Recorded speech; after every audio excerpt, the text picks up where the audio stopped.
please subscribe and don't forget to press the bell icon to get notified whenever we upload a new video.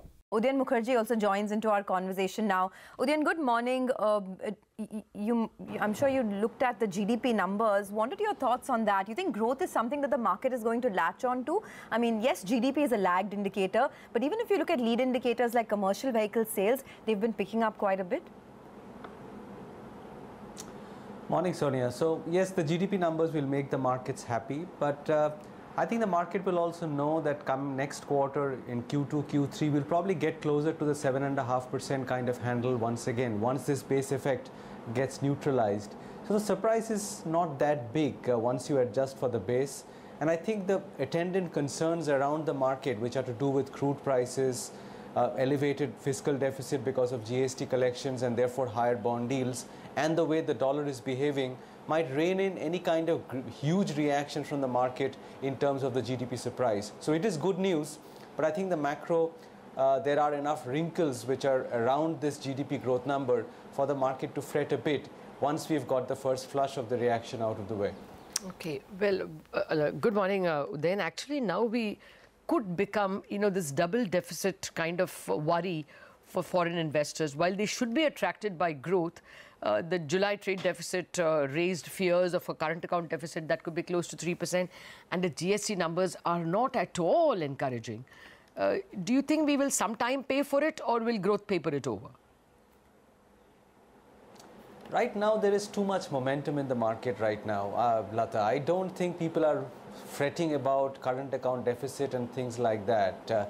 I think generally the Nifty is on a bit of a tear, and till that momentum breaks, I think these macro things might be brushed aside.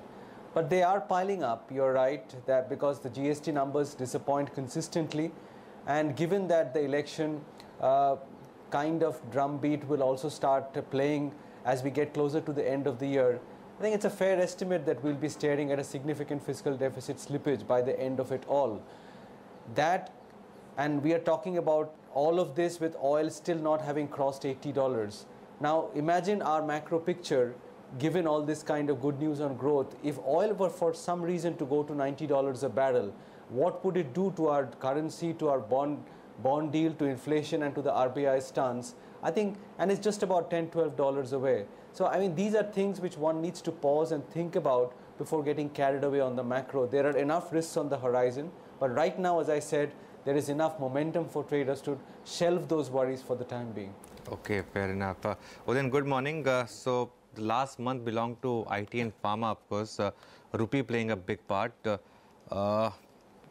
Your thoughts on the kind of rally that we have seen, large cap, mid cap, everything participating?